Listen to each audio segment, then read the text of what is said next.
You have lived your entire life moving in 3 dimensions: forward and backward, left and right, up and down. Add time to that, and it seems that the story of reality is complete. The walls of your room are solid, the air is transparent, and space is empty where there are no objects. But modern physics has some disturbing news for you. What you call emptiness may be the most populated part of the universe. The equations that describe the foundation of our world increasingly indicate that we see only a thin slice of reality. Imagine that right now, at this very moment, another reality is passing through your body. Not a ghost from children's fairy tales, but a complex material structure that obeys its own laws of physics. It occupies the same space as you, but you cannot touch, see, or hear it. Why? Because it is locked in a dimension that is inaccessible to us. It sounds like a science fiction scenario, but in fact, it is a harsh conclusion that scientists are pushed to by mathematical contradictions. We are used to trusting our eyes, but eyes can only see light. And light is a prisoner of 3 dimensions. But there is a force that knows no boundaries. And if we follow it, it will lead us to a frightening discovery. Our universe is not isolated. It overlaps with something else. And that something is closer than your own skin. To understand where this hidden reality lies, we need to look at something we take for granted: gravity. We are used to thinking of it as a powerful force that keeps planets in orbit and prevents us from flying off into space. But if you look at the numbers, gravity hides a secret that physicists call the hierarchy problem. And that secret is that gravity is absurdly, impossibly weak. Conduct a simple experiment. Take a regular magnet from your refrigerator and bring it close to a metal paperclip. The paperclip will jump up and stick to the magnet. Think about what just happened. A tiny piece of magnet the size of a coin has just defeated the gravitational pull of the entire planet Earth.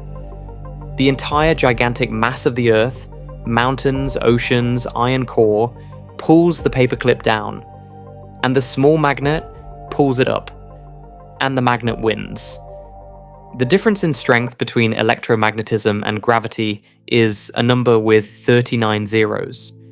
This is not just a gap, it is a chasm. If the universe were built according to a single blueprint, all forces would have to be roughly equal in power. But gravity is a dwarf among giants. Why? Nature rarely makes such mistakes without reason. Many physicists now believe that gravity is not weak at all. It only appears weak here, in our 3-dimensional world, because most of its power flows somewhere else. The idea that gravity could be the key to hidden dimensions did not originate yesterday. It emerged over a century ago in the mind of an unknown German mathematician named Theodor Kaluza. In 1919, he made a bold move that could have cost him his reputation. At that time, Albert Einstein had just published his general theory of relativity, describing gravity as a curvature of 4-dimensional space-time. It was a triumph. But one problem remained. Electromagnetism, the force of light and electricity, existed separately, on its own. Einstein dreamed of unifying them, of finding a single equation for the entire universe. But he couldn't do it. Theodor Kaluza decided to play a game of what if. He took Einstein's equations and simply added a 5th dimension to them. Not time, but another 4th spatial dimension. On paper, it looked like pure madness. Who had ever seen the 5th dimension? But when he began to solve these new equations, a miracle happened. Out of the mathematical fog, in addition to gravity, Maxwell's equations describing electromagnetism automatically emerged. Kaluza did not tailor the answer. The 5th dimension itself gave rise to light. It was a shock. It turned out that light is just a ripple in the 5th dimension. Kaluza sent his calculations to Einstein. The great physicist was so amazed that he hesitated to publish the article for 2 years, trying to find a mistake. There was no mistake. The math worked perfectly. But it required accepting an impossible price, recognizing that our world has more dimensions than we can see. But if the 5th dimension is real, if it generates light and electricity, then where is it? Why can't we point to it? Why don't planes fly into it? And why don't we lose our keys there? The answer to this question was provided by Swedish physicist Oskar Klein. He proposed an idea that saved the theory but made it even stranger. Klein suggested that there are two types of dimensions: unfolded, like the three we live in, and folded, or compactified. Imagine a long garden hose lying on the grass. If you look at it from a 10th floor balcony, it appears to be a thin line, a one-dimensional object. You can only move along it forwards or backwards, but if you go down and look at the hose through a magnifying glass, you will see that it has thickness. An ant is crawling along its surface, and this ant can move not only along the hose, but also around it.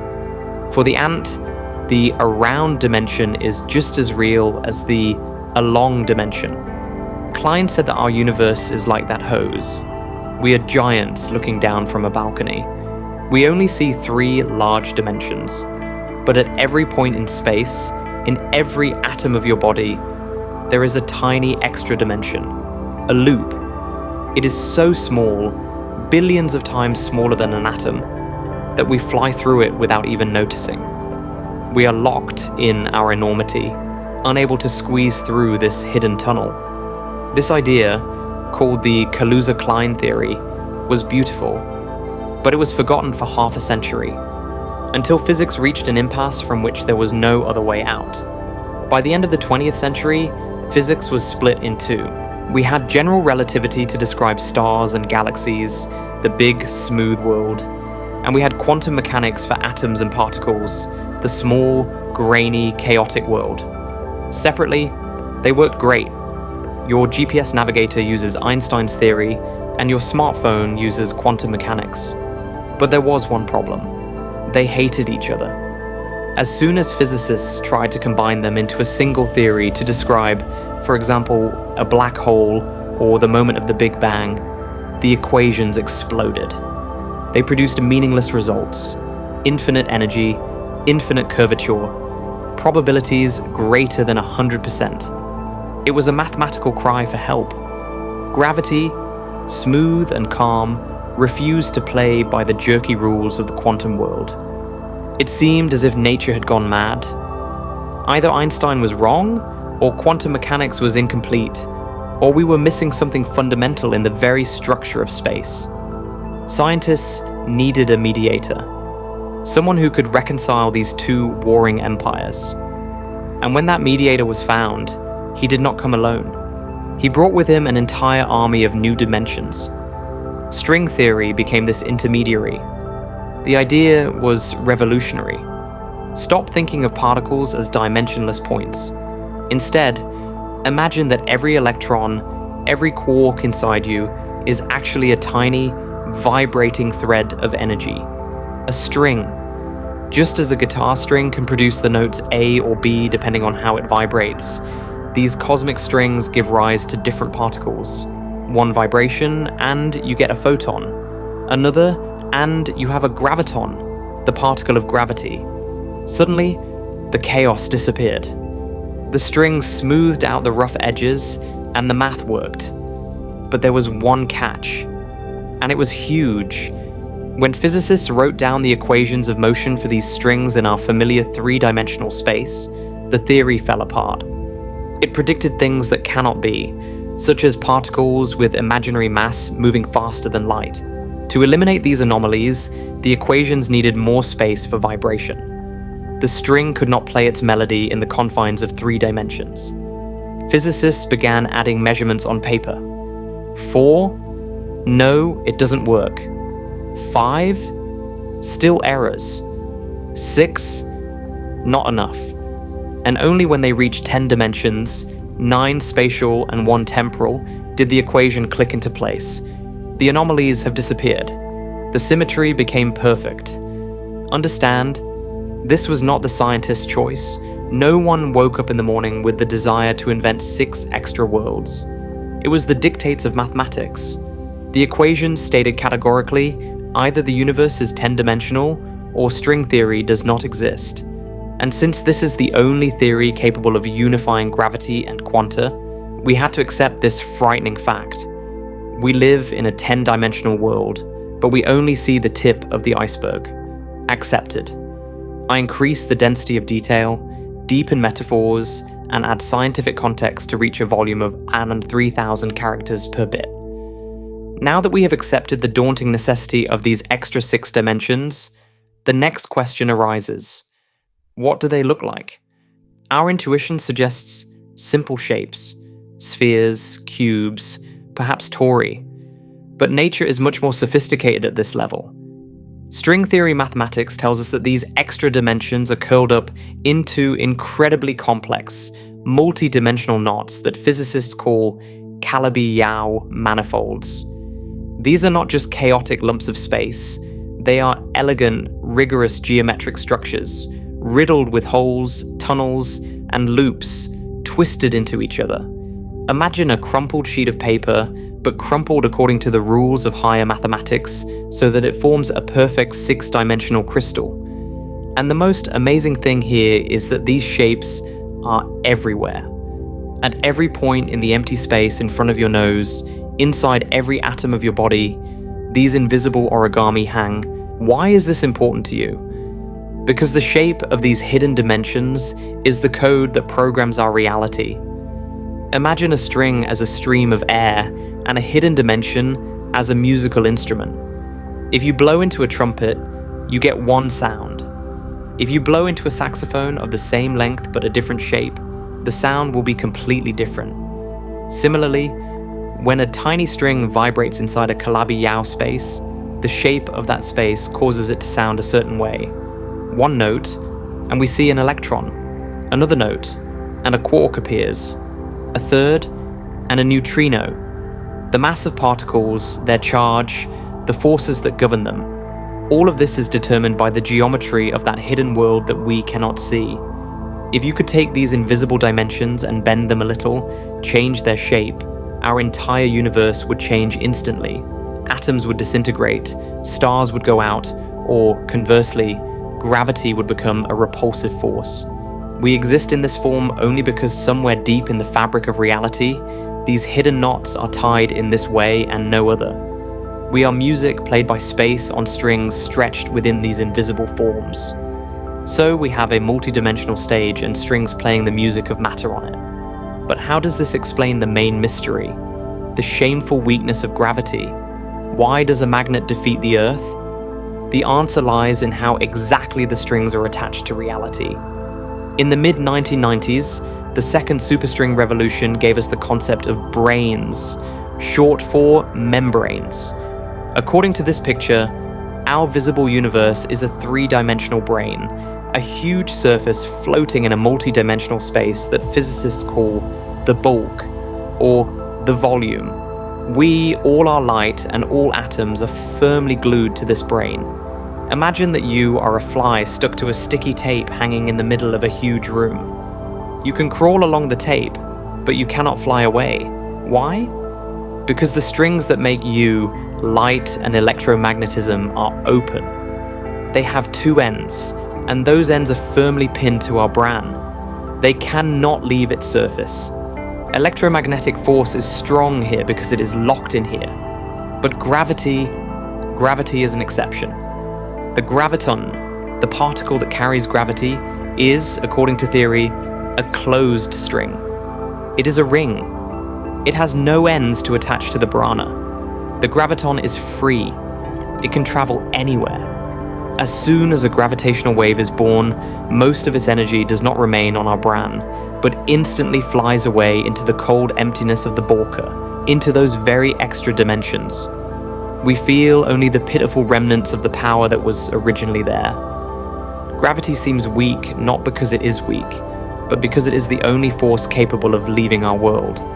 It screams at the top of its lungs, but we hear only a whisper because it is screaming from another room. For a long time, physicists believed that these extra dimensions must be absurdly small, Planckian in scale, meaning billions of times smaller than an atom. That is why we cannot see them.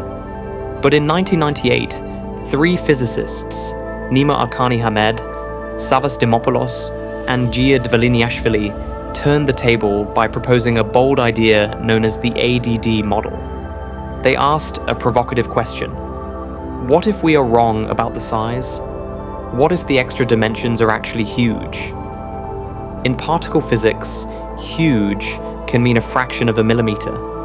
It seems insignificant to us, but for a proton, a millimeter is like the distance from Earth to the edge of the galaxy.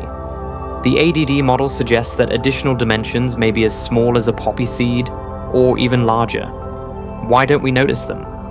Why, when we throw our keys on the table, do we not see them disappear into the fourth dimension? Yes, for the same reason. We and our keys are made of open strings glued to our three-dimensional membrane. We glide across the surface of a vast abyss, unaware of its depth. Imagine that you're playing billiards on a perfectly flat table. The balls roll across the cloth, bounce off the sides. That's our physics. But gravity is the sound of balls hitting each other. Sound does not need to travel along the cloth. It disperses into the air in all directions. If the ADD hypothesis is correct, then right now, less than a millimeter away from your pupil, there is a vast, unexplored space. We do not see it not because it is far away or small, but because we are blind to everything that lies outside our thin film of reality. And that changes everything. If the dimensions are large, then they can accommodate more than just gravity. They can hold something else. Of course, science cannot be based solely on beautiful metaphors about billiards and flies. It needs evidence.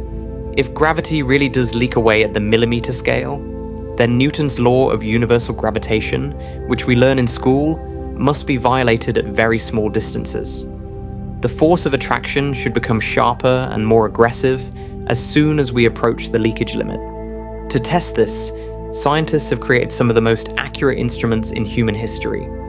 The EOT Wash Group works in a laboratory at the University of Washington. Their instrument is a modern torsion balance. Imagine a plate suspended on a thread thinner than a human hair, in a vacuum, isolated from any vibrations. A test mass is slowly, painfully slowly, brought to it, trying to detect the slightest deviation in how the plate rotates. It's a ghost hunt. They are testing Newton's law on a scale of 50 micrometers, the thickness of a thin sheet of paper. If gravity started to behave strangely, if it suddenly became stronger than predicted, it would be a smoking gun. Direct evidence of the existence of hidden dimensions. So far, the instruments are silent. Newton is holding his ground, but every year, the experiments go deeper, into the nanometer range. Physicists are cornering gravity. The absence of a signal today does not mean that there will be no signal tomorrow. It only tells us that hidden dimensions are either smaller than we thought or are hiding more cleverly. We are knocking on the door of reality, and the only question is when it will be opened. While some scientists are trying to detect gravity leaks using precision scales, others have chosen the path of brute force.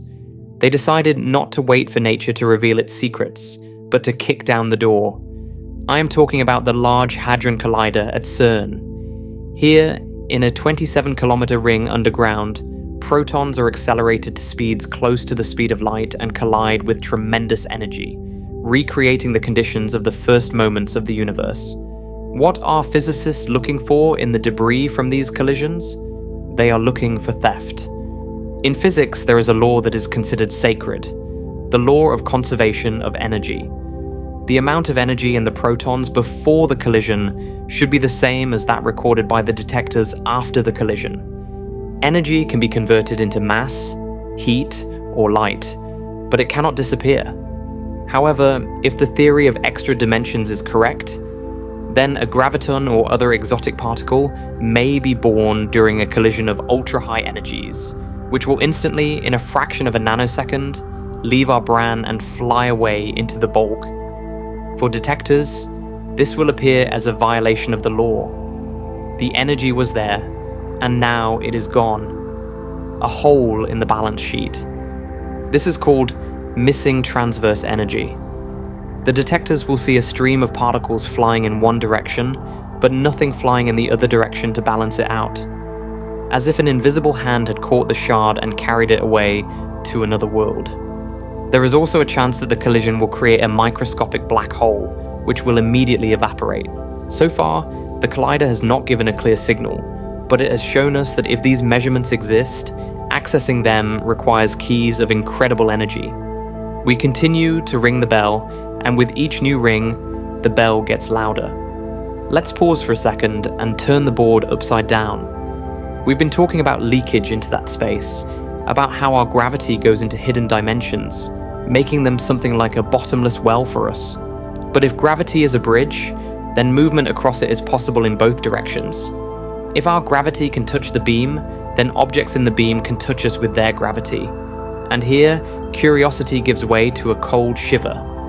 Imagine that our universe is a sheet of paper floating in an aquarium. We are ink drawings on this sheet. We cannot see the water, we can only see the ink. But in the water, just a couple of millimeters from the sheet, a huge fish may be swimming. The fish cannot touch the ink.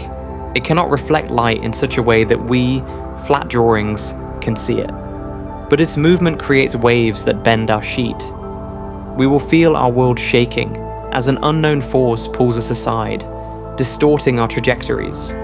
We will call it an anomaly and come up with complex formulas, but the truth will be simple and frightening. There is something massive next to us. Right above us, in the fourth dimension, there may be the shadow of an object whose mass exceeds the mass of all visible stars. We cannot see it, but we feel its weight.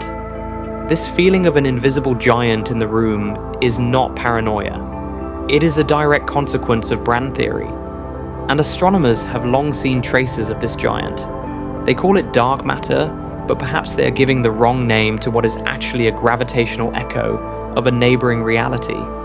Consider dark matter from this new perspective. For decades we believed that dark matter was simply clouds of invisible dust or some kind of lazy particles floating between galaxies in our own universe. We searched for them with detectors deep underground, hoping that at least one particle would collide with our atom. But what if the detectors are silent, not because the particles are rare, but because they simply do not exist here? What if dark matter is not the matter of our Brana? Imagine that parallel to our Brana, at a microscopic distance, there is another Brana, another universe. That universe also has stars, galaxies, maybe black holes. Since gravity is a closed string, it can jump across this gap. A star on that side will attract matter on our side. We will look through a telescope at an empty space in the sky and see our stars revolving around the void, held by an invisible hand. We will say, there must be hidden mass there. And we will be right in our calculations, but wrong in our address. The mass is indeed there, but it is not in our world. It hangs above us like a ghost. This explains why we cannot see dark matter, cannot trap it, cannot interact with it except through gravity. We chase shadows on the wall, trying to grab them with our hands, while the object casting the shadow stands behind us, in another dimension. This hypothesis transforms dark matter from boring dust into a window into another world. And if we entertain this idea, the idea that dark matter is the shadow of another reality, we must take the next step. A step that takes us from the realm of astrophysics to the realm of existential nightmare. Look at our universe. It is complex. We don't just have hydrogen, we have carbon, oxygen, gold, uranium. We have light, magnetism, nuclear forces. We have life. Nature hates simplicity and loves diversity. So where did we get the idea that the other side is empty? Why do we arrogantly assume that the hidden sector consists only of boring, dead clouds of mass? Copernicus's principle teaches us not to consider ourselves special. If physics allowed complex structures to arise on our Brana, then on the neighboring Brana, or in the Balka itself, the laws may allow for the same or even greater complexity. There may be their own shadow stars, burning with light invisible to us, their own shadow planets, and perhaps their own observers who are right now asking themselves, what is this strange invisible mass distorting the rotation of our galaxies as they look at us? We are approaching the most disturbing part of our investigation. We do not simply live in a multidimensional house. We live in a dormitory with thin walls, and the neighbors we call mirror matter may be much closer and more active than we dare to imagine. We are entering a realm that sounds like pure fantasy, but in fact was born out of a dire need to save the symmetry of the universe. The concept we are going to discuss is called mirror matter. To understand how serious this is, we need to go back to 1956, when the physical world was shaken by a discovery that shattered our ideas about the harmony of nature. Until then, scientists believed in an unshakable principle. Nature does not distinguish between left and right. The laws of physics should work the same whether you look at an experiment directly or through a mirror. It seemed obvious, but two young physicists, Li and Yang, predicted and experiments confirmed a shocking fact. The weak nuclear interaction breaks the symmetry. Neutrinos, tiny ghostly particles, always spin only left. You won't find a right neutrino anywhere in the universe. It was as if you discovered that all people in the world were born with only a left hand. The mirror of nature was broken. This discovery caused panic among theorists. Nature loves balance, and here there was a gaping hole. And then, in order to glue the fragments of symmetry together, a bold hypothesis was proposed. What if right-handed particles exist, but we simply cannot see them? What if for every particle we know, proton, electron, neutron, there is a mirror twin? A mirror proton, a mirror electron, a mirror neutrino. These particles would interact with their own forces, but they would be completely invisible to us. They would have their own mirror gravity, their own mirror electromagnetism. It's not antimatter, which explodes on contact. It's something stranger. If this theory is correct, then right now in this room, there could be objects made of mirror matter. Mirror atoms can assemble into mirror molecules.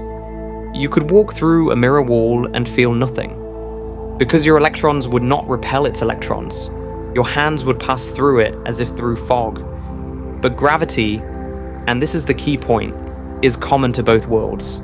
If you had a mirror apple in your hands, you wouldn't see it. You wouldn't feel its smoothness, but you would feel its weight. This turns Lewis Carroll's fairy tale about Alice into a theoretical physics textbook. Through the Looking Glass may not be a magical land, but a physical layer of reality superimposed on top of ours, restoring the lost balance of the universe.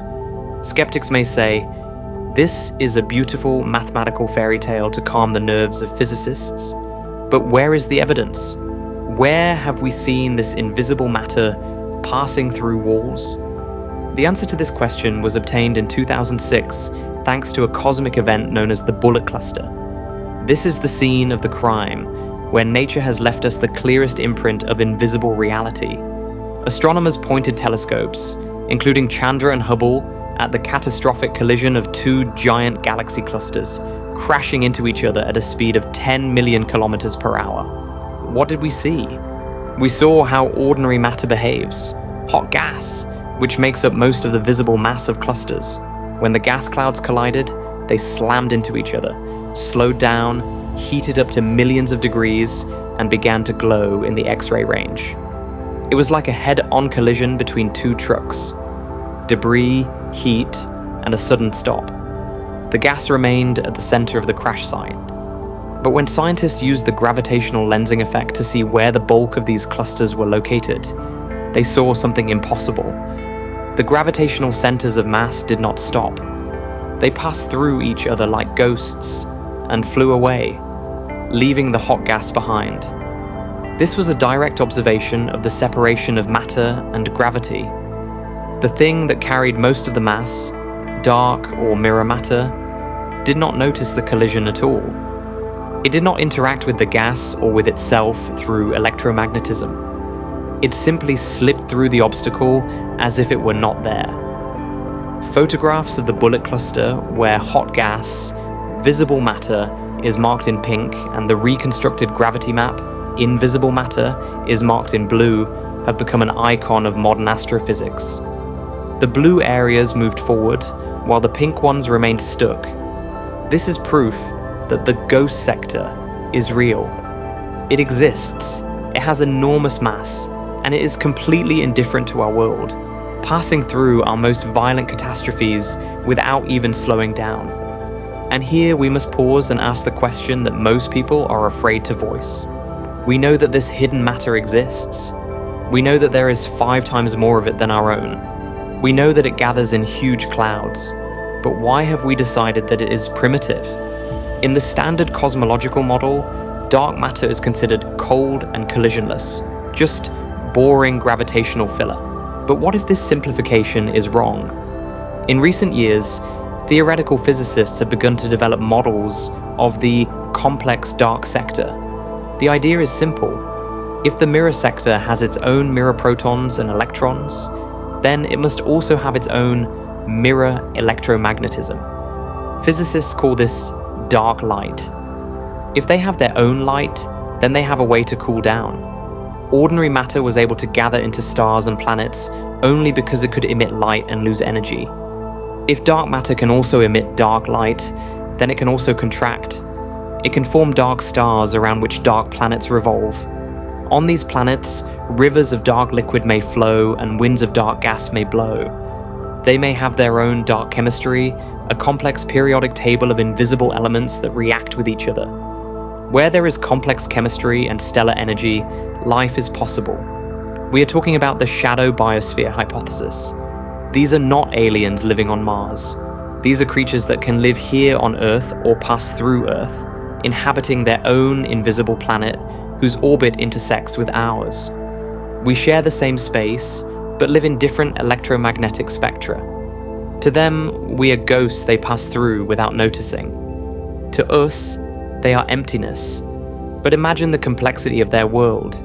Evolution in the dark sector could have been going on for billions of years. They may be intelligent. They may be building cities that we cannot see, even though we are standing in the middle of them. This thought turns everything upside down. We are searching for life in distant space, on exoplanets, thousands of light years away, while the most complex and alien life may be right under our noses, separated from us only by a barrier of invisibility. This idea of a complex dark life could have remained pure fantasy if it weren't for the work of Lisa Randall, an outstanding theoretical physicist from Harvard. She looked at the structure of our galaxy and noticed a discrepancy. We usually think of dark matter as a huge spherical cloud, a halo enveloping the Milky Way. But Randall and her colleagues suggested that part of dark matter, the very complex part that can interact with itself, must behave differently. It must flatten. Just as ordinary matter flattened into the flat, rotating disk of the Milky Way, which is why we see it as a band in the sky, interacting dark matter must have formed its own disk, the dark disk.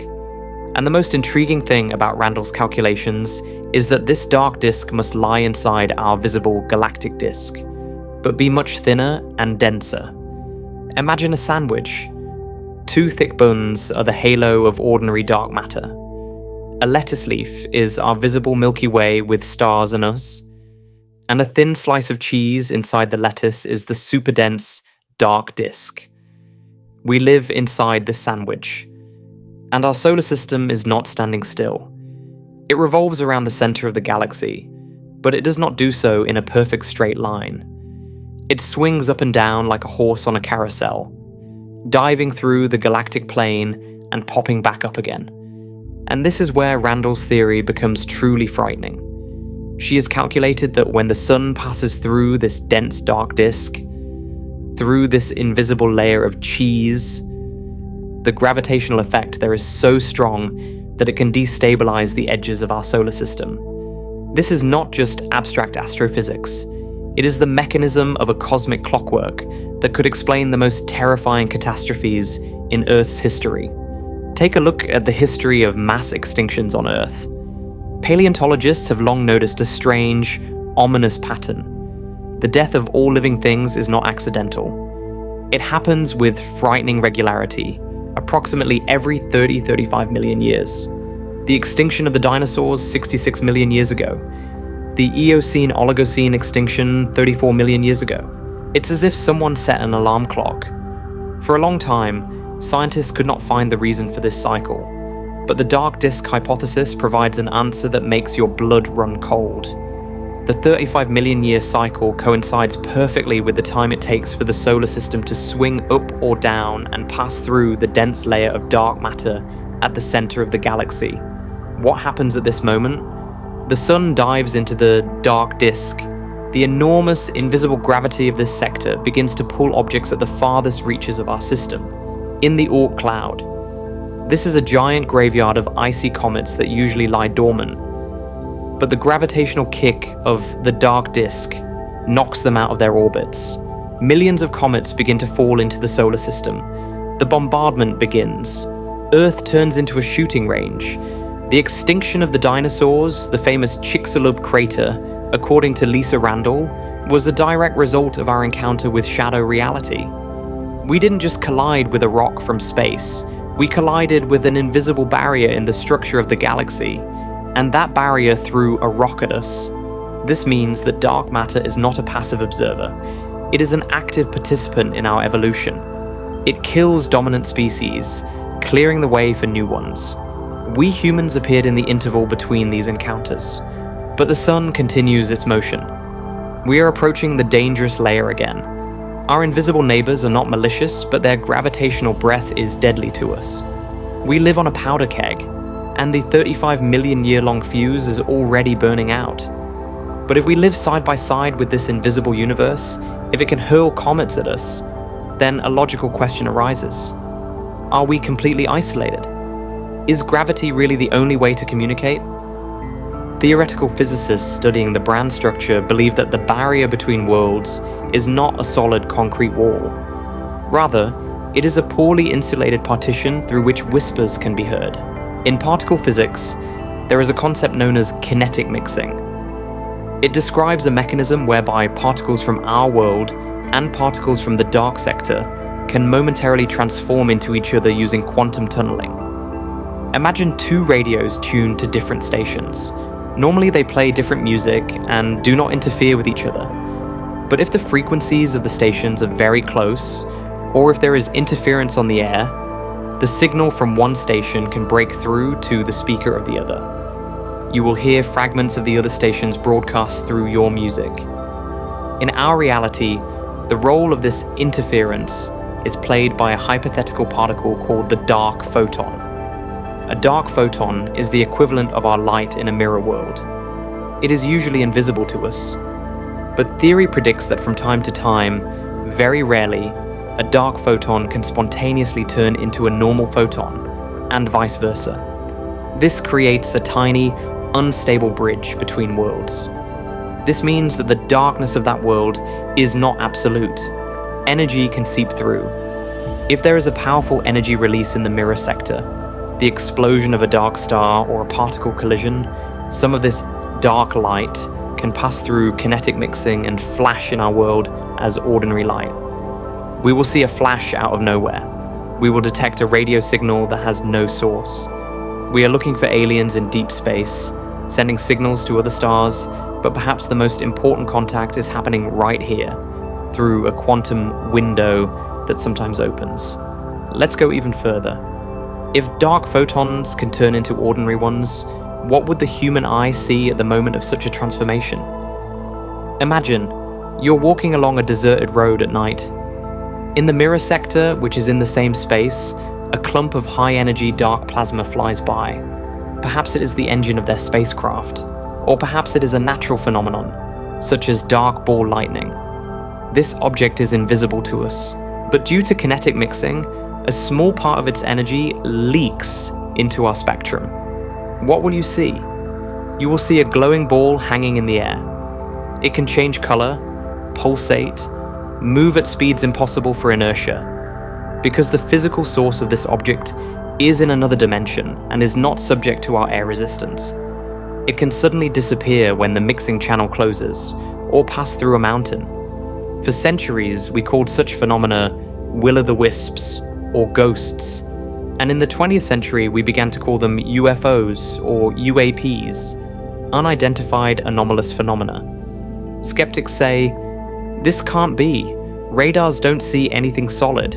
Ufologists shout, 'These are aliens from other planets,' but dark sector physics offers a third, more elegant and strange explanation. These lights are not hallucinations or ships from Mars. They are light leaking from a parallel reality. It's like a sunbeam on the wall. You see a spot of light. It moves instantly, but you can't grab it with your hand because the source itself, the mirror, is far away. We can chase these lights for centuries, trying to shoot them down with fighter jets, but we are shooting at shadows. If this hypothesis is correct, then the UFO phenomenon is not a biological problem. Who flew to us? But a physical problem. Which layer of reality shines through the barrier? And that makes watching the sky a much more intriguing activity. But science cannot rely on random eyewitness accounts of lights in the sky. We need a reproducible experiment. And such an experiment exists, giving rise to one of the most heated dramas in modern physics. Deep beneath the Gran Sasso Mountains in Italy, the Dama Libra detector is at work. It is a huge array of sodium iodide crystals that should flash if a particle of dark matter collides with them. And for more than 20 years, Dama has been saying, we see them, but they see more than just random impacts. They see wind. The fact is that the solar system is moving through the galaxy, flying through a cloud of dark matter, and the Earth revolves around the sun. For half the year, the Earth flies toward this dark wind, and for half the year, it flies away from it, as if running away from it. This means that if dark matter is real, we should see seasonal changes. There should be more hits in the summer than in the winter. This is exactly what Dama sees. A clear, beautiful sine wave signal, repeating itself year after year with perfect accuracy. It would seem that this is it, the Nobel Prize. We can feel the breath of a hidden world, but there is a problem. Other detectors, such as Xenon or LOX, which are even more sensitive, see nothing. Emptiness. Silence. The scientific community is divided. Some shout that the Italians are wrong, that they are measuring the air temperature or humidity in the cave. Others insist that Dama is right and that the other experiments are simply set up incorrectly because we do not understand the nature of dark sector particles. Maybe these particles only interact with certain crystals? Maybe we are looking for the wrong thing. This conflict is not just a dispute among scientists. It is evidence that we are on the threshold of something unknown. Someone in this story is wrong, but if Dama is right, then we are literally swimming through an ocean of invisible particles. And this ocean has its own tides, washing over the Earth every second. Let's take a step back and look at the big picture. All this data, gravitational leakage, the Bull cluster, the dark disk, seasonal particle winds, tells us one fundamental thing that our ego finds very difficult to accept.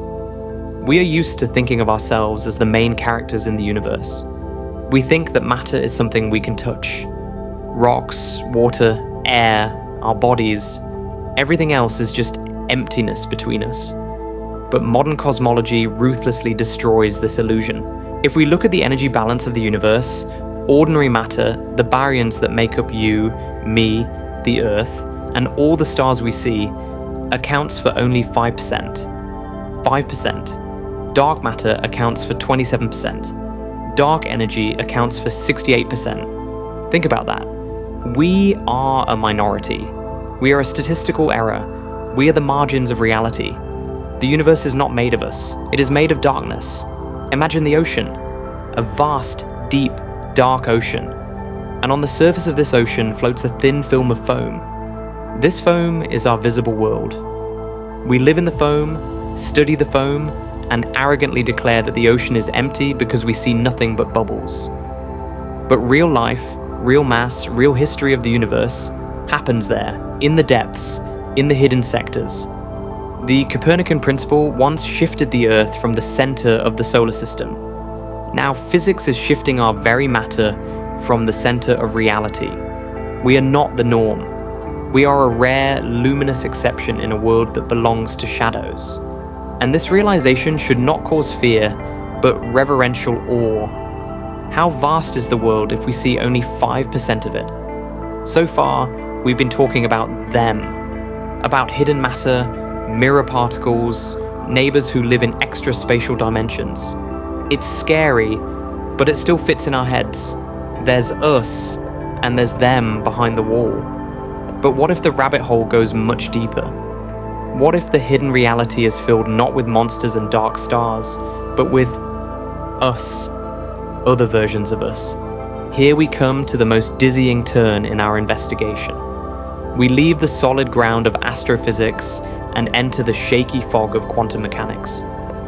Gravity and dark matter hint at the existence of spatial layers of reality.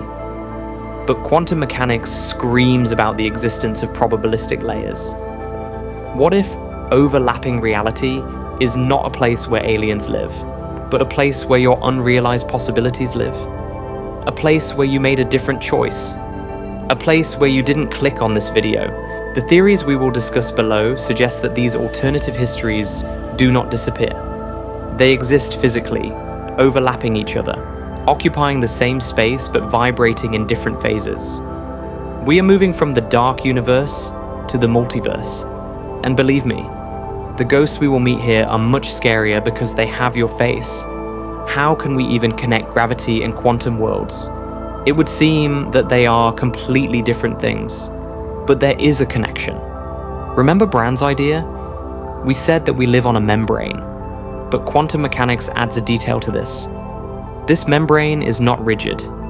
It vibrates. At the subatomic level, the boundaries of reality become blurred. Particles cease to be solid balls and become waves of probability. In the classical world, if you put your keys on the table, they stay on the table. In the quantum world, until you look, the keys are in superposition. They are a little bit here, a little bit there, and a little bit nowhere. The boundary between being and not being is blurred. And if this is true for a single particle, why can't it be true for the entire universe? Physicists such as Hugh Everett and David Deutsch have suggested that our reality constantly branches out, creating a layered structure. And these layers, these alternative branches, are not somewhere far away. They are here, in this room, right now. We can't see them because of a phenomenon called decoherence. Our waves have become desynchronized. But desynchronization is never absolute. Sometimes, in rare moments, the waves can coincide again, and then the barrier falls. To prove that these ghostly realities exist, we don't need a giant collider. All we need is a cardboard box, a light bulb, and 2 slits. The famous double-slit experiment. You've probably heard about it in school, but let's look at it through the eyes of a paranoid person searching for hidden worlds. We shoot a single photon, a particle of light, into a screen with 2 slits. A photon is an indivisible particle. It must pass through either the left slit or the right slit. Logical? Absolutely. But when we look at the result on the wall behind, we see not 2 stripes, traces of impacts opposite the slits, but a complex pattern of many stripes, an interference pattern. Such a pattern only occurs when 2 waves collide and overlap each other. But we launched 1 photon. What did it collide with? What did it interact with? It was alone in the entire universe of the experiment. Classical physics says it passed through both slits simultaneously as a wave and interfered with itself. It sounds like a nice excuse. How can one thing be in 2 places and collide with itself? It defies common sense. But if we accept the hypothesis of overlapping realities, the answer becomes frighteningly simple. In our universe, the photon passed through the left slit. But in a neighboring, invisible universe, its twin passed through the right one. And what we see on the screen is the trace of the collision of our photon with its invisible twin brother. In 1957, a young graduate student named Hugh Everett, tired of trying to explain how a particle magically chooses 1 slit, proposed a radical solution. He said, "There is no choice. Everything happens. The moment a photon approaches the slits, the universe splits in 2. In one version of reality, it flies to the left. In another, it flies to the right. Both of these events are real. Both happen. But since they are now in different branches of history, they cannot see each other. This is called the many worlds interpretation. According to this interpretation, every quantum event, the decay of an atom, the jump of an electron, photosynthesis in a plant leaf, splits the world. This happens billions of times per second in every millimeter of space. We do not live on a single timeline, but on a giant, infinitely growing fractal tree of probabilities. All these worlds occupy the same space, overlapping each other like radio waves of different frequencies in the same room. Everett died unrecognized, his idea ridiculed as the ravings of a madman. But today, it is one of the dominant theories in cosmology and quantum physics. Why? Because mathematically it is the purest. It does not need artificial collapse rules, it simply needs to accept that reality is infinitely richer than we see. But theory without evidence is just philosophy. British physicist David Deutsch, one of the fathers of quantum computing, offered a compelling argument that these worlds are real and tangible. He returned to the double-slit experiment and asked the question, if interference is real, then the obstacle is real. In physics, there is a law. You cannot change the trajectory of a particle if nothing acts on it. For a photon to deflect and hit the dark band on the screen, something must push it. If we see nothing in our universe that could push it, then the push must have come from outside. Dike calls these invisible particles shadow photons. He argues that the interference pattern is direct evidence that shadow photons from a neighboring universe are seeping into ours and pushing our photons. To deny the existence of parallel universes in the presence of interference, says Deutsch, is like standing in the rain, feeling the drops hitting you, seeing the asphalt getting wet, but claiming that water does not exist because you have closed your eyes. We see the traces of the impacts. We see reality bending under the pressure of an invisible crowd.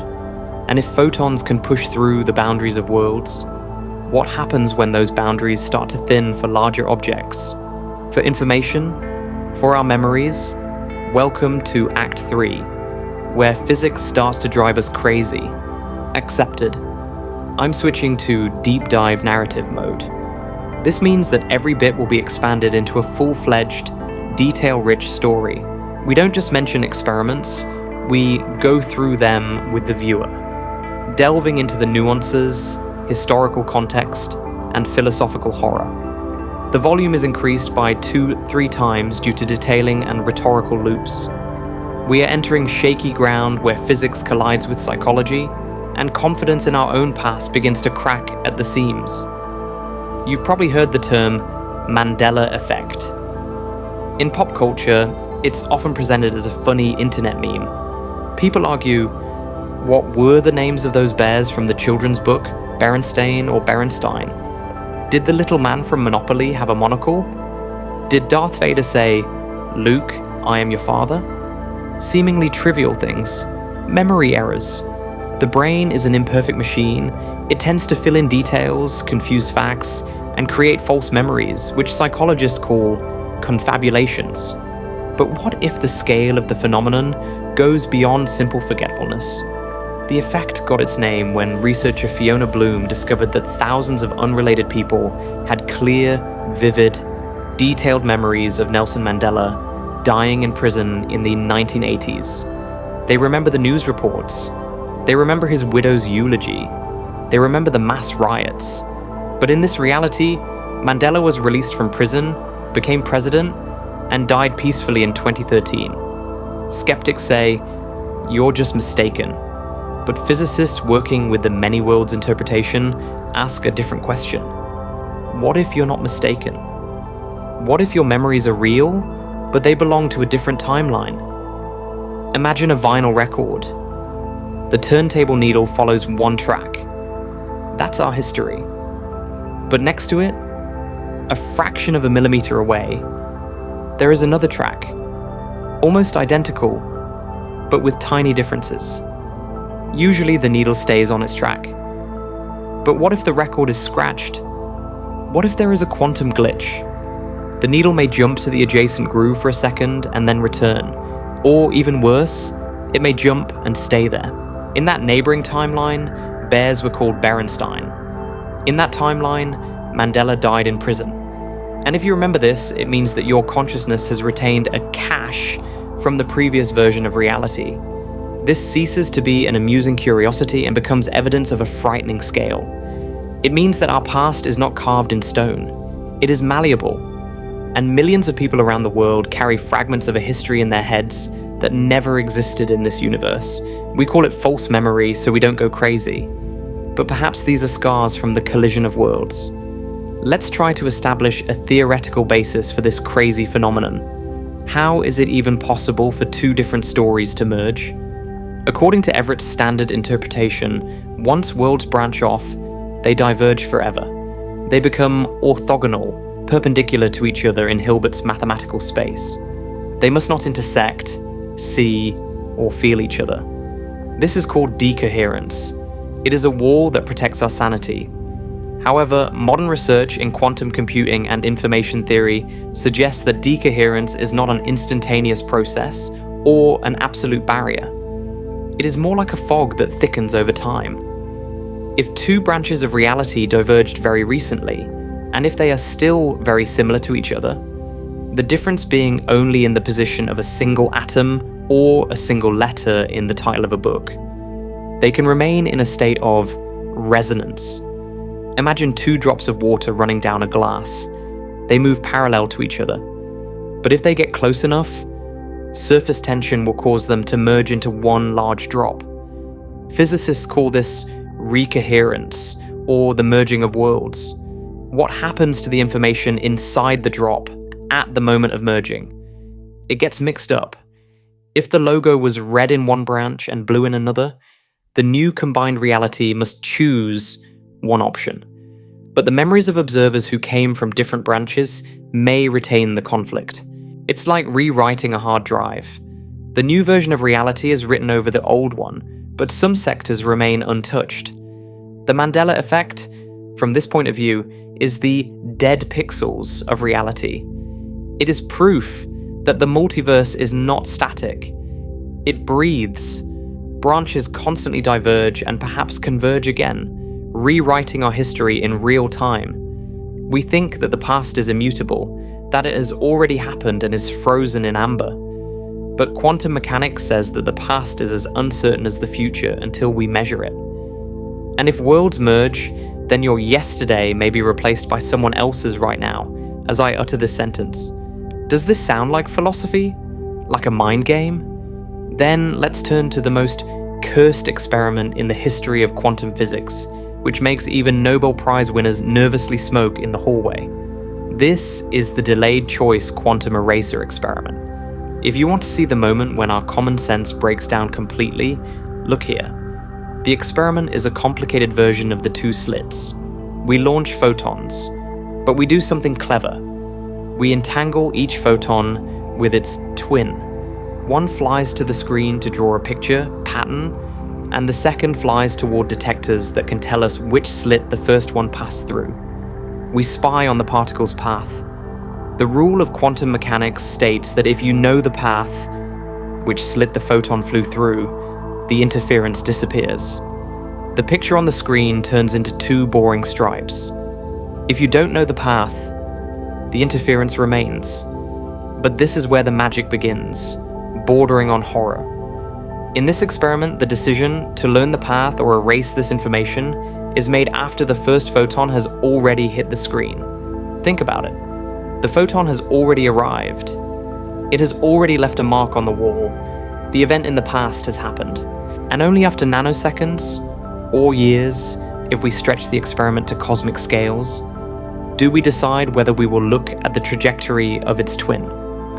And the experiment shows the impossible.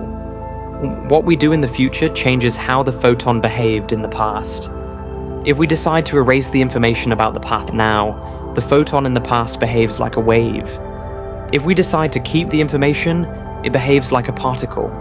This is called retrocausality. The future reaches back in time and rewrites the history of the particle's flight. This is not a theory. It is a laboratory fact, confirmed hundreds of times. Now scale this up. If a choice made today can change the quantum history of a photon yesterday, can collective observation, the collective choice of humanity, change our past? Can what we do now switch us between branches of history that have already happened? The quantum eraser tells us, time is not an arrow flying forward. It is a two-way highway, and someone can drive in the opposite lane, erasing our tracks. If the idea of rewriting the past seems disturbing to you, then the following concept, derived from the many worlds interpretation, is capable of causing real existential horror. It is known as quantum immortality. It is a thought experiment that takes the famous Schrodinger's cat and puts you in its place. Imagine you are playing the most terrifying game, Russian roulette, but instead of a revolver, you have a quantum device that reads the spin of an electron. If the spin is up, the device fires. If it is down, there is a click. The odds are 50-50. You put the barrel to your temple and pull the trigger. What happens? According to Everett, the universe splits. In one branch, the shot rings out and you are dead. For observers in that branch, your family, friends, the story ends in tragedy. But in the other branch, there was no shot. You are alive. You hear the click and exhale in surprise. You press again. The universe splits again. In one version, you die. In another, you survive. And here's the thing. Your consciousness cannot exist in a branch where your brain is destroyed. You cannot survive nothingness. Therefore, from your subjective point of view, you will always end up in the only branch where the gun misfires. You can pull the trigger 10 times, 100 times, 1,000,000 times. To an outside observer, the probability of survival is 0. But to you, it is 100%. All you will hear are clicks. Click, click, click.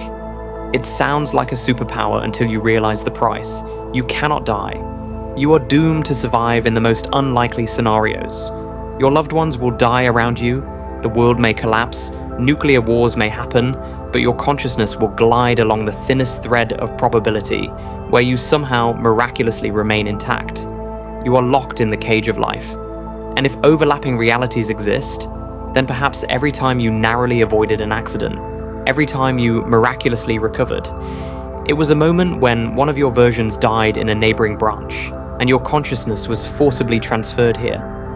We are all survivors of an endless lottery of death, and we will never know how many of ourselves paid with their lives, so that we could watch this video now. You may say, stop scaring us with thought experiments. These are just theories. But what if I told you that right now, in the air-conditioned server rooms of large corporations, there are black monoliths that use these parallel worlds to work? I'm talking about quantum computers. D-Wave, a pioneer in this field, has created machines that solve problems that are beyond the reach of conventional supercomputers. How do they do it?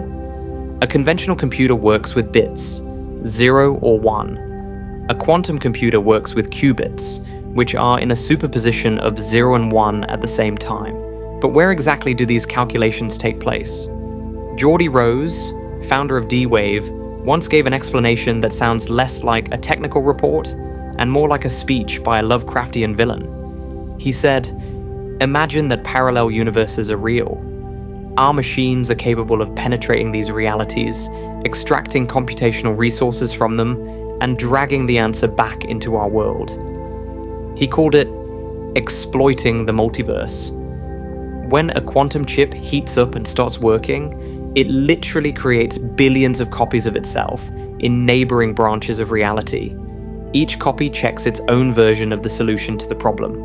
And then, using quantum interference, we collect the correct answer from all these worlds. We don't just count faster. We are stealing power from our ghostly neighbors. We have punched a hole in the wall of reality and stuck a cable through it to mine bitcoins or simulate molecules. And that brings us to a dangerous question.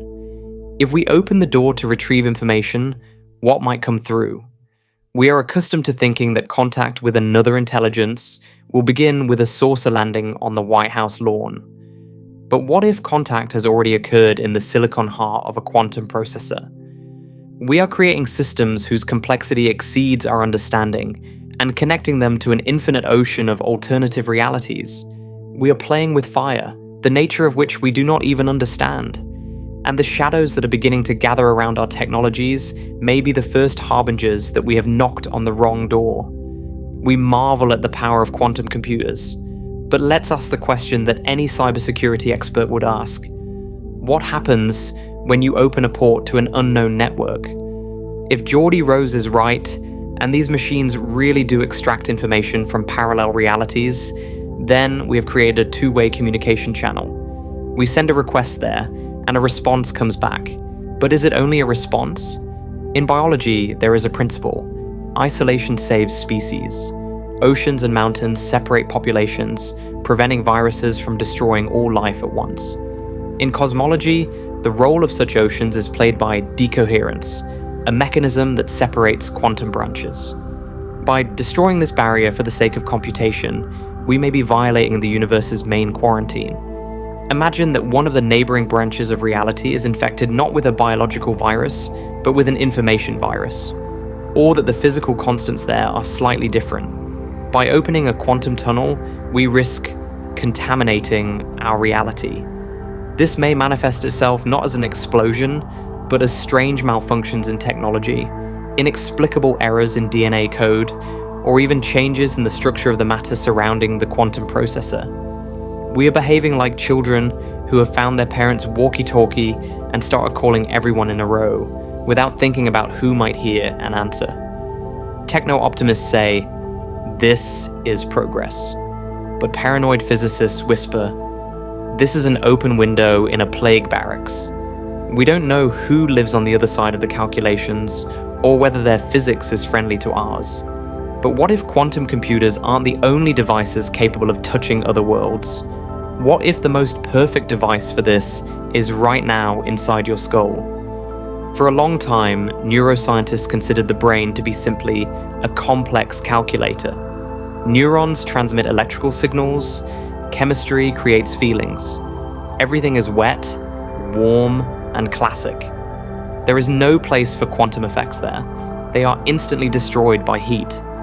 However, Sir Roger Penrose, one of the greatest physicists of our time, and anesthesiologist Stuart Hameroff, proposed the Orc-OR theory, which turns this picture upside down. They pointed to microtubules, tiny protein structures inside neurons. According to their model, these tubes function as quantum resonators. They isolate quantum states from brain noise, allowing consciousness to exist at the boundary of quantum gravity. If they are right, then the brain is not a computer that creates consciousness. It is an antenna that receives it. Your I may not be localized in neurons, but distributed in the fundamental structure of space-time that permeates all branches of the multiverse. We are tuned to the frequency of here and now. But, like any receiver, the brain can malfunction. What happens when the tuning is off? We start picking up signals from neighboring stations. Schizophrenia, hallucinations, altered states of consciousness. Perhaps these are not brain malfunctions, but unauthorized access to information from parallel realities. We call those who see what is not there crazy, but physics allows for a frightening possibility. They see what is there, but not here. Let's apply this theory to your personal experience. Each of you has had this feeling. You walk into a room, say something, and suddenly freeze. Deja vu.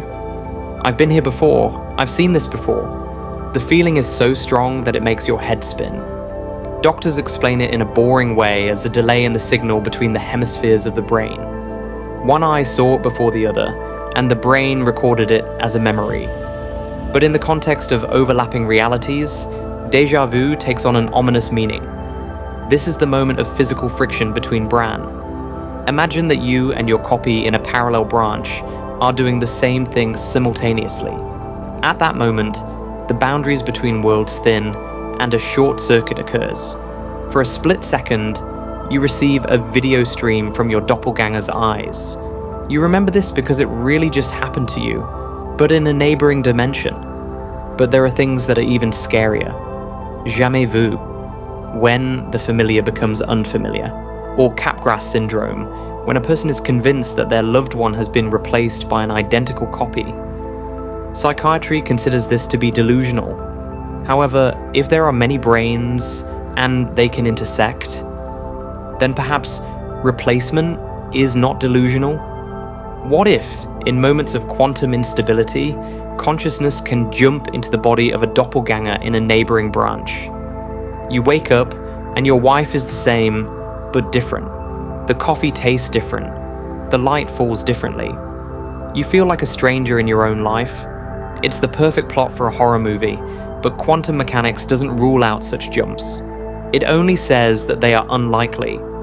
But unlikely does not mean impossible. We talked about particles, cats, neurons, and your personal fears. But the laws of physics are fractal. What happens at the atomic level inevitably affects the cosmic level. If microscopic realities can collide, creating interference and memory glitches, what happens when macroscopic objects collide? When it's not photons that collide, but entire universes? Here we leave the cozy human scale and enter an arena where forces capable of wiping out galaxies like dust are at work. The Brane theory we started with tells us that our universe floats in the bulker, but it is not alone there. Other branes float nearby, and the bulk is not a quiet lake. It is a stormy ocean. Branes can drift. They can bend. They can be attracted to each other by gravity, and sooner or later, they may collide. This event will not be like Deja vu. It will be an event that rewrites the very structure of existence. In the early 2000s, physicists Paul Steinhardt and Neil Turok proposed a theory that challenged the sacred cow of cosmology, the Big Bang. We are accustomed to thinking of the Big Bang as the beginning of everything, the singularity from which time and space were born. But Steinhardt and Turok asked, what caused the explosion? The standard model is silent. It simply says, it happened. Their answer, known as the ekpyrotic scenario, from the Greek for birth from fire, states, the Big Bang was not the beginning. It was the moment of collision. Imagine two giant, infinite metal plates, our Brane and the neighboring Brane. They hang parallel in the darkness of the bulker. Under the influence of mutual gravity, they begin to move closer together. They accelerate. And at the moment of impact, all the kinetic energy of their movement is converted into matter and radiation. Boom! To an observer inside Brane, it looks like the birth of the universe from a hotspot. But in reality, it's just two palms slapping together in multi-dimensional space. This scenario is frightening because it turns our unique birth into a banal traffic accident on a cosmic highway. And the scariest thing about traffic accidents is that they can happen again. You may ask, where is the evidence? This is just mathematical fantasy. And I will answer, look at the map of relic radiation. This is the oldest photograph of our universe, a snapshot taken 380,000 years after the Big Bang. Overall, it is uniform, the same temperature and the same ripples everywhere. But in the southern hemisphere, in the constellation Eridanus, there is a gaping hole, the Eridanus supervoid, or cold spot. It is a gigantic area of space that is significantly colder than everything else. There is too little matter and too little energy there. According to statistics, such a spot should not exist. The probability of its random appearance is a fraction of a percent. Cosmologists have tried to explain this as an instrument error, or a huge void between galaxies, but the explanations do not add up. Brane's collision theory offers a chilling explanation. The cold spot is a bruise. It is the place where the neighboring universe hit us the hardest, or touched us for the last time before bouncing away. It is a scar from a cosmic collision. We look at it and see the imprint of an alien reality stamped into the fabric of our sky. It is the smoking gun of the multiverse. We don't just assume that neighbors exist. We bear the marks of their beatings. If the ekpyrotic theory is correct, then the history of the universe is not a straight line from birth to death. It is a cycle. Branes collide, giving birth to matter. The universe expands, cools, stars fade, black holes evaporate. Branes stop, turn around, and begin to converge again. A new impact. A new Big Bang. A new history. This is the eternal return that philosophers dreamed of and poets feared. We are locked in an endless wheel of cosmic rebirth. Everything we do will be erased by the next impact, only to begin again. But there is a threat that does not wait for the end of the cycle. A threat that does not require billions of years of cooling. A threat that could come tomorrow, without warning, and turn off the lights forever. It lurks at the very foundation of our reality, in the vacuum. We think that emptiness, vacuum, is the most stable thing in the world. It is zero, the starting point. But quantum physics says, don't be so sure. A vacuum is the energy state of the Higgs field, the very field that gives mass to all particles. Imagine that the Higgs field is a ball lying in a hollow on a mountainside. We think that the ball is lying at the bottom, at the lowest point, true vacuum. But measurements of the mass of the Higgs boson and top quark taken at the collider have revealed an alarming figure. It seems that our ball is not lying at the bottom of the valley, but in a small depression on the slope of a volcano. This is called a false vacuum, or metastable state. This means that the floor of our reality is a thin crust of ice over an abyss. Below us is another state with less energy, and the laws of physics strive to get there. All that keeps us from disaster is a thin energy barrier. In classical physics, a ball cannot jump over the wall of a pit. But in quantum physics, there is the tunnel effect. The ball can pass through the wall. If this happens at even one point in the universe, if a tiny bubble of true vacuum appears anywhere, the game is over. This bubble will begin to expand at the speed of light, transforming our world into something else. Inside the bubble, the laws of physics will be different. Atoms will not be able to exist. Chemistry will disappear. We will simply disintegrate into quark soup. The most frightening thing about vacuum decay is that it can happen spontaneously, simply by the law of probability. But this probability is negligible. We could wait for trillions of years. However, we have forgotten about our neighbors, about branes, about overlapping realities. Theorists suggest that gravitational disturbance from a passing Brane or contact with the dark sector could be the very push that pushes our ball into the abyss. Gravitational waves from a catastrophe in a neighboring universe could shake our Higgs field enough to break through the barrier. We live in a glass house, and our neighbors are throwing rocks. We are not isolated. The stability of our world depends on what happens in the invisible dimensions around us. One failed black hole in the mirror sector, one touch from Brane, and our false vacuum will collapse. Death will not come from within our system, not from the sun, and not from an asteroid. It will come from there, from the blind spot, and we won't even see the killer, because he is in the fourth dimension. Let's take a detailed, second-by-second look at the scenario that physicists call the most terrifying event possible in nature. We are talking about the collapse of the false vacuum. This is not an explosion in the usual sense. It is a phase transition, a fundamental reboot of the operating system of the universe. Imagine that somewhere in space, perhaps billions of light years away, or even more frightening, in the next room, a quantum fluctuation or contact with a neighboring brane breaks through the energy barrier of the Higgs field. The ball rolls into a true low point. At this point, a bubble of true vacuum is born. On the outside, it is microscopic, smaller than a proton, but inside it, the laws of physics change instantly. The Higgs field has a different meaning there, which means that the masses of all elementary particles become different. An electron can become as heavy as a brick or as weightless as a ghost. Protons cease to repel each other or decay.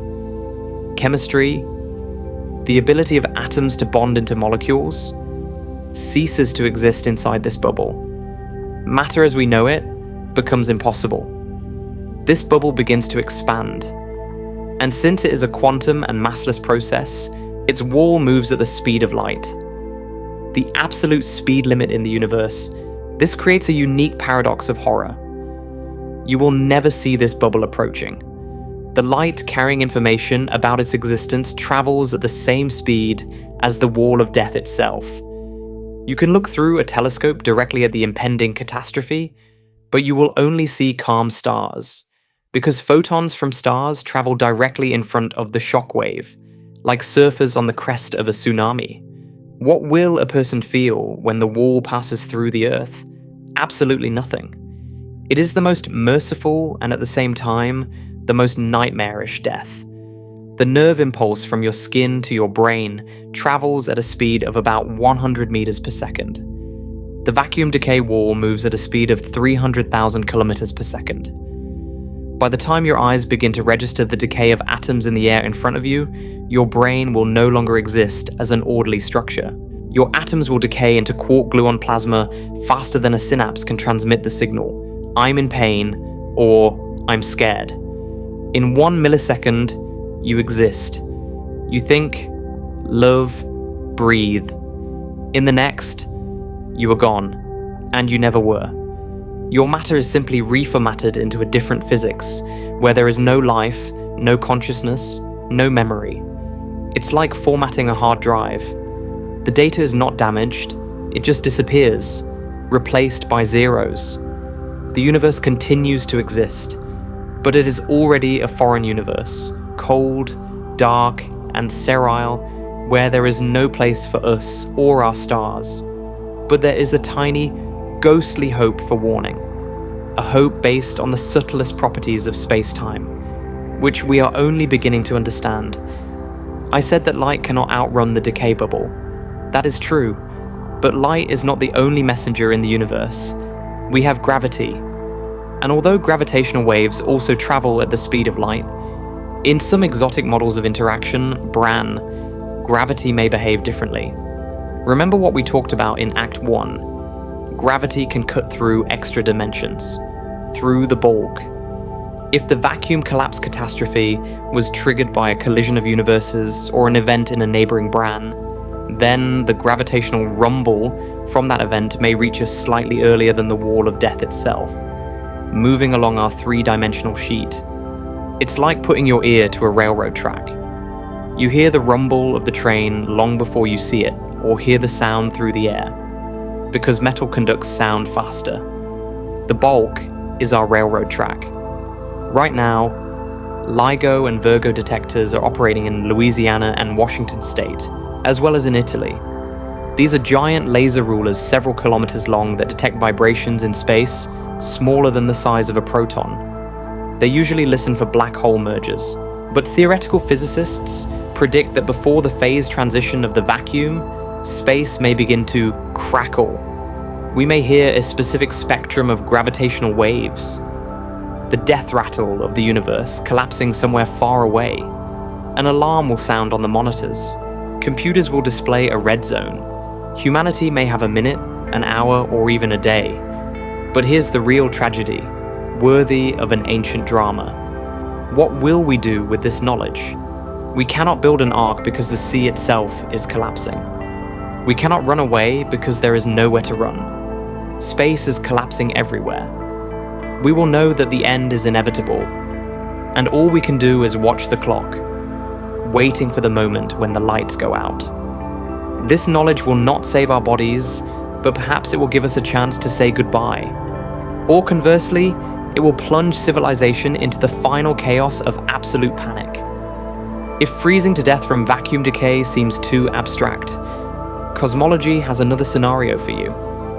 A scenario of fire and violence that is directly linked to the mystery of dark energy, the very force that may be the pressure of a neighboring reality on ours. This scenario is called the Big Rip. We know that the universe is expanding, and we know that this expansion is accelerating. Dark energy is pushing galaxies apart faster and faster. Most models predict that this will continue forever, and we will simply freeze in solitude. But there is a phantom energy hypothesis. This is a scenario in which the density of dark energy increases over time. It becomes more and more vicious, more and more aggressive. If this is the case, then in the future it will become so powerful that it will begin to overcome not only the gravity between galaxies, but also the gravity within them. Imagine this timeline of horror. 60 million years before the end, dark energy tears apart the Milky Way. We see how the night sky empties. The stars of our galaxy fly away from each other into the darkness. Gravity can no longer hold them back. 3 months before the end, the force of space expansion becomes so monstrous that it tears planets away from stars. The Earth flies away from the sun into icy darkness, but that's not the end of it. 30 minutes before the finale, space itself begins to expand so rapidly that it tears the planet Earth apart. The mantle cracks, the core explodes, mountains crumble to dust. And in the last fractions of a second, the most frightening thing happens. Phantom energy penetrates inside the atoms. It becomes stronger than electromagnetism and strong nuclear interaction. It breaks down electronic shells. It splits atomic nuclei. Quarks scatter in different directions, unable to stay together. The fabric of space-time itself is torn to shreds, like overstretched rubber. All complexity, all history, all matter is transformed into chaos of isolated particles, each locked in its own event horizon. This is not a quiet death. This violent dismemberment of reality by an invisible force that came from the void. And if dark energy is indeed the influence of Bolka, then that means that the outside world will ultimately simply tear our cozy brainy to pieces, like a predator tearing apart its prey. Stage 6. Draft Script. Act 4, Part 2, Beats 46-48. If scenarios of physical destruction, the collapse of the vacuum or the rupture of space, do not seem frightening enough to you, then physics has prepared an idea for you that destroys not matter, but the very reality of matter itself. We are accustomed to thinking that space is a stage, and we are actors on it. We have volume, depth, and we can move forward and backward. But in 1997, Argentine physicist Juan Maldacena proposed a mathematical model that turned everything upside down. It is known as the ADS-CFT correspondence, or more simply, the Holographic Principle. This idea arose from the black hole paradox. When an object falls into a black hole, information about it, what it was made of, how it was spinning, seems to disappear forever. But quantum mechanics prohibits the disappearance of information. Stephen Hawking and Leonard Susskind argued about this for decades until they found the answer. Information does not disappear. It spreads across the surface of the black hole, the event horizon. The entire three-dimensional structure of an elephant that has fallen into a hole is encoded on a two-dimensional sphere of the horizon, like data on a hard drive. Maldacena went further. He proved mathematically that this is true not only for black holes, but for the entire universe. Imagine a can of soup. Inside the can is soup, pasta, vegetables, broth. This is our three-dimensional world. Gravity, stars, you and me. And on the outside of the can is a paper label. This is the two-dimensional boundary of our universe, located somewhere infinitely far away.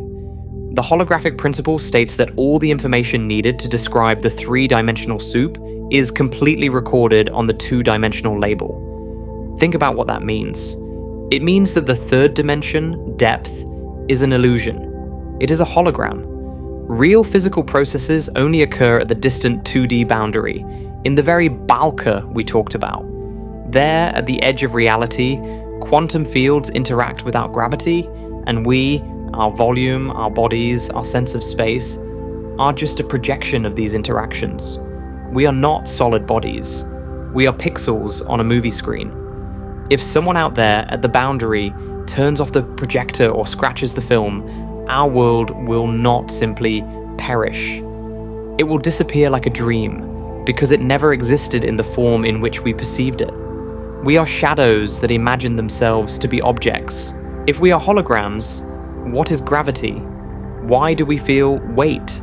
Why do planets rotate?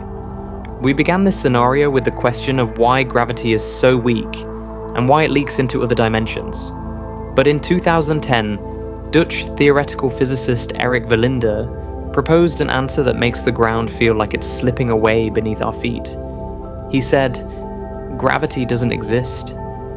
Verlinde argues that gravity is not a fundamental force like electromagnetism. It is an emergent effect, a byproduct. Compare this to temperature. You cannot find a hot atom. An atom has energy, but it does not have temperature. Temperature only appears when there are many atoms, and they are moving chaotically. It's statistics. Heat is a sensation of chaos. Verlinde applied the same logic to gravity. He showed that when masses move in space, they change the amount of information, entropy, in that system. According to the second law of thermodynamics, nature strives for maximum entropy. And this tendency, this desire of the universe to shuffle its bits of information in the most advantageous way, creates a force that we mistakenly take for attraction. An apple falls to the ground not because the earth pulls it, but because the state in which the apple lies on the ground is more advantageous in terms of the informational entropy of the universe than when it hangs on a branch. Gravity is an entropic force. It is the pressure of chaos. This explains why we cannot combine gravity with quantum mechanics. We are trying to marry heat with atoms. We are looking for a graviton, a particle of gravity, but it may not exist. Just as there is no such thing as a temperature particle. In the context of our topic of overlapping realities, this adds a new layer of horror. If gravity is just a side effect of information processing at the Brane boundary, then we live inside a giant thermodynamic process.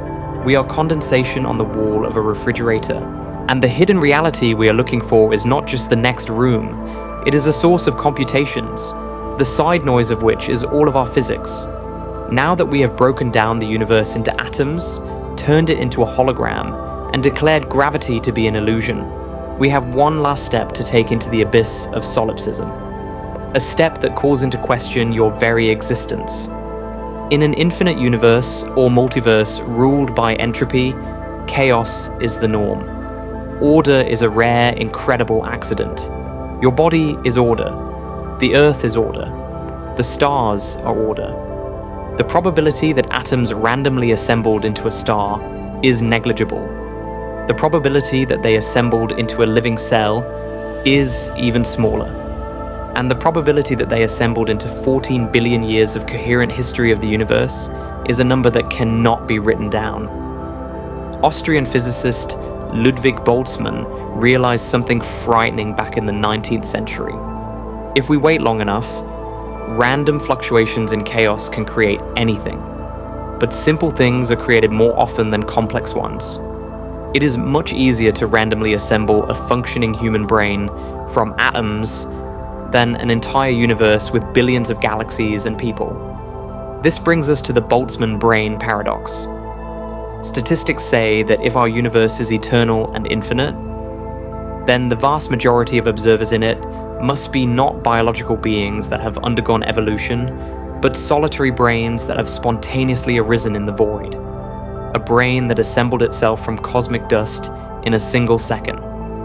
At this moment, it has a complete but false memory.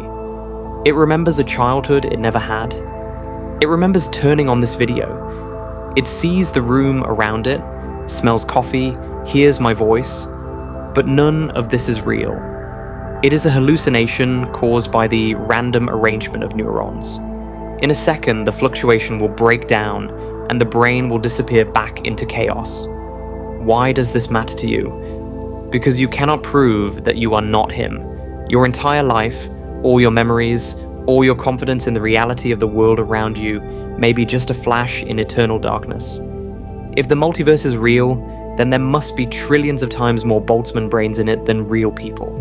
Which means, statistically, you are most likely one of them.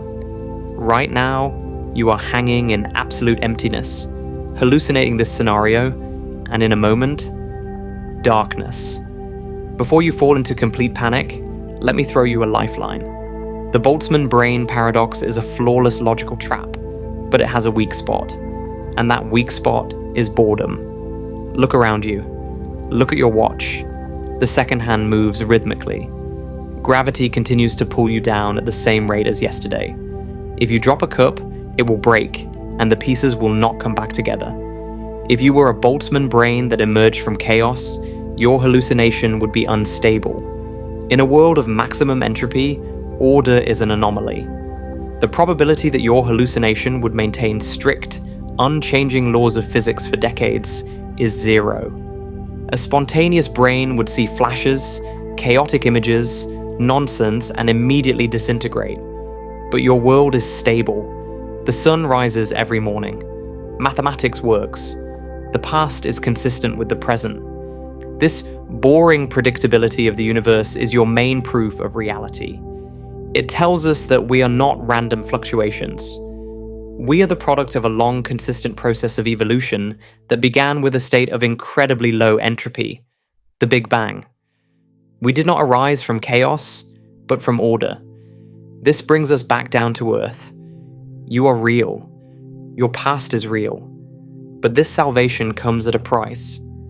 If we are real and our universe obeys the laws of thermodynamics, then all the threats we have discussed, vacuum decay, Brane collisions, shadow sectors, are also real.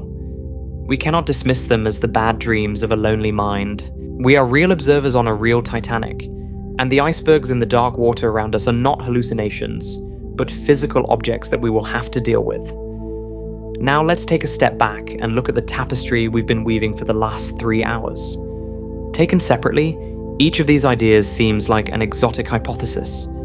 Gravity leakage is a mathematical trick. Dark matter is an astronomical mystery. The Mandela effect is a psychological curiosity. The cold spot is a coincidence on a map of the sky. Skeptics view them in isolation, trying to find a separate, boring explanation for each. But what if we put them all on one table? Suddenly, chaos turns into order. Look how perfectly the puzzle pieces fit together. Why is gravity weak? Because it leaks into the bulk. Why can't we see where it leaks?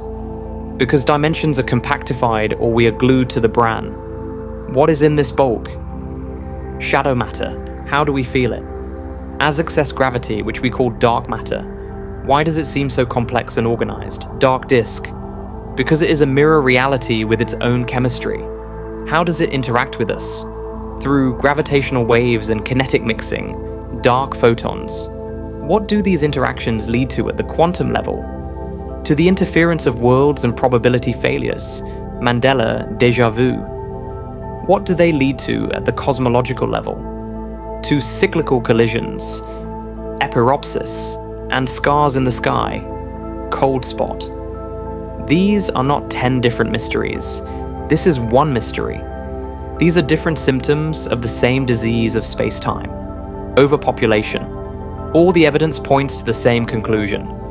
Our model of reality as an isolated bubble is wrong. We live in a layer cake, in a dormitory with cardboard walls, in a densely populated metropolis of dimensions where we occupy only a small apartment on the 3rd floor, naively believing that the whole house belongs to us. The theory of overlapping realities is not just a hypothesis. It is the only map on which all the paths of modern physics converge at a single point. And that point is here, everywhere, all around you. This discovery changes not only physics, it changes philosophy. It changes the very sense of what it means to be human in the universe. For millennia, we have looked up at the night sky and felt the chilling cold of loneliness. We saw the rare lights of stars, separated by an abyss of emptiness. We asked, where is everything? We feared this emptiness because it seemed dead and endless. But if Brane and the multiverse theory is correct, then we were wrong about the most important thing. There is no such thing as emptiness. What we took for darkness is actually the densest and most saturated part of reality. The space between stars, the space between atoms, the space inside your room, it is packed to the brim. It is teeming with hidden dimensions, vibrating with invisible strings, filled with mirror matter, and permeated with branches of alternative histories. We are no longer a lonely ship in an empty ocean. We are a submarine sailing through water teeming with life that we cannot see only because we have no portholes. This changes our existential fear. Before, we feared that we were alone. Now we must fear, or admire, the fact that we are never alone. Every movement you make, every thought you have, every breath you take occurs in the presence of an invisible majority. We are surrounded, permeated, and perhaps even shaped by forces that are a millimeter away from us on the fourth axis. We have grown out of our cradle. A child thinks that his room is the whole world. An adult understands that beyond the wall there is a street, a city, a planet. Humanity is now experiencing this moment of growing up. We have realized that our 3D reality is just a child's room. And beyond the walls is a huge, noisy, complex, and perhaps dangerous bulk.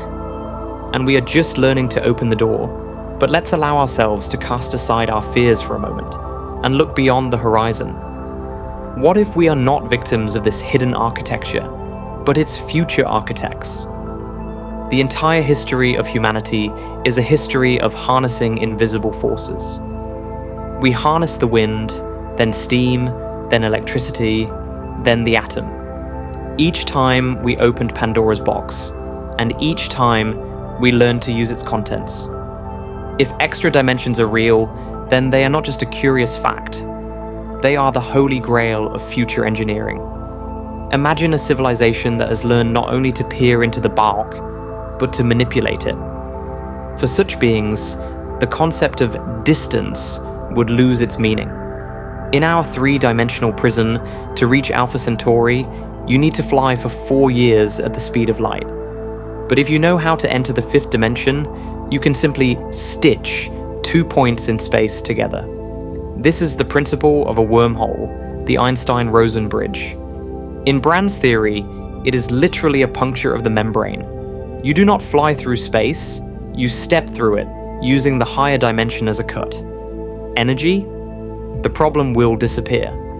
Instead of burning coal or splitting atoms, we could draw energy directly from the vacuum, from the potential difference between branes, or use the dark sector as an infinite battery. We could create pocket universes for computing, store information in collapsed Calabi-Yau dimensions, where an entire Library of Congress could fit into a single cubic millimeter. The development of the Balka will transform us from ants crawling on a plane into birds ruling the sky. We will become beings of the 4th, 5th, and 10th types on the Kardashev scale. We will cease to be humanity of Earth and become humanity of hyperspace. This is a dream, but like any dream, it has a shadow. Technology is a lever, and the longer the lever, the easier it is to turn the world upside down or break it. And here we must recall Fermi's famous paradox. Where is everyone? Why is the universe silent? One of the darkest hypotheses, proposed by writer Liu Cixin, is called the dark forest. It states that the universe is full of life, but that life is hiding because it knows that anyone who reveals their location will be destroyed by a more advanced predator. Now apply this to the multiverse map. What if this forest extends not only in width, but also in depth of dimensions? What if advanced civilizations don't fly on rockets, but have gone into the bulk, into the safe folds of hidden dimensions, leaving our 3-dimensional world as an empty shell, like an abandoned village? We are now behaving like a baby crying in a dark room. We turn on colliders, we send radio signals, we poke sticks into the fabric of reality, trying to find our neighbors. We want to knock on the wall to find out who lives there. But we don't think about who might open the door. If the shadow sector is inhabited, and if its inhabitants possess gravity manipulation technology, we may be nothing more than an annoying nuisance, noisy neighbors, or a resource to them. Perhaps our gravitational isolation is not a prison, but a shield, a barrier that protects us from the horrors of the open bulk. And by trying to break through this shield, trying to find a way out, we may attract the attention of forces that will make our worst wars seem like child's play in the sandbox. Ignorance is bliss. But we have chosen the path of knowledge, and there is no turning back. We have already knocked, and now all we can do is wait and see if we hear footsteps from the other side. While we wait for the universe to respond, I want you to do one thing. Right now, look away from the screen. Look into the corner of your room. Look at the shadow under the table. Listen to the silence. Do you feel safe? Do you feel alone? Now you know that this feeling is a lie. Physics has removed the blindfold from your eyes, and you can never put it back on again. You know that the space between you and the wall is not empty. It is filled with invisible fields, curled dimensions, and streams of particles that pass through you like smoke. You know that the gravity that presses you into your chair is a hand reaching out from another world. You know that your memories may be fragments of other lives you have lived in parallel branches. You know that the floor beneath your feet is thin ice over an abyss of vacuum decay.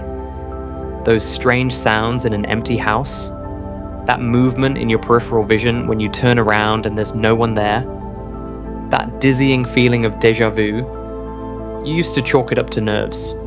Now you have another explanation. Perhaps these are moments when the overlap becomes too strong. Moments when your neighbors get too close. Reality is not what you see, it's what you don't see. And the most interesting things happen in the dark. We began this journey with a simple question. Do we see the whole reality? The answer given to us by 21st century science is unequivocal. No. We see only the cover of a book written in a language we have barely begun to understand. String theory, brains, dark matter, the multiverse, these are all different chapters of the same story. A story about how our world is not an island, but a crossroads. We are faced with a choice. We can close our eyes, trust our feelings, and continue to live in a cozy, understandable, three-dimensional illusion. It's safe, it's comfortable, or we can trust the equations. Trust that cold, ruthless logic that has taken us from stone axes to splitting the atom. If we choose this path, we will have to accept that we live in a world of ghosts, shadows, and endless reflections. We will have to accept that we are not the center of the universe, but only its tiny, fragile edge. The truth is frightening.